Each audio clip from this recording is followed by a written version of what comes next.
अस्सलाम वालेकुम दोस्तों आज हम ब्लैडर स्पैज़म की बात करेंगे कि एक बीमारी है जिसमें मसाना जो है वो अपने आप को सुकेड़ लेता है, अपने आप को भींच लेता है। इसको ब्लैडर स्पैज़म कहते हैं।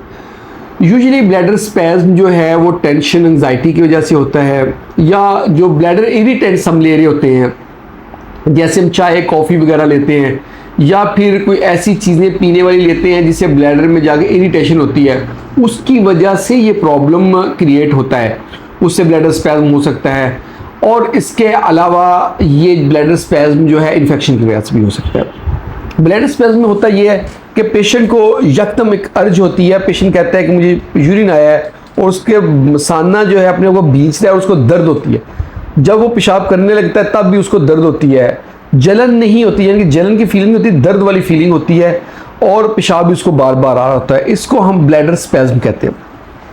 यूजुअली इसके लिए जो हम मेडिसिन देते हैं, तो एक तो हम एंटीकोलिनर्जिक्स देते हैं जो मल्टीपल टाइम्स पहले डिस्कस कर चुके हैं, जैसे सोलिफिनासिन है, टॉल्टेरेडिन है, या हम जो है ना बीटा एगोनिस्ट जैसे मीराबेग्रोन देते हैं, इससे फ़र्क पड़ता है। लेकिन इसके साथ साथ स्पाज्मोलाइटिक जो है हमने देनी होती है, जैसे जेनुलिन फोर्ट है, और इसके अलावा जो ब्लैडर की पेन के लिए जैसे यूरिलिफ या यूरोपिन टैबलेट्स होती हैं, ब्लैडर की पेन को कम करती हैं, ये भी हमें इनमें देनी पड़ती हैं।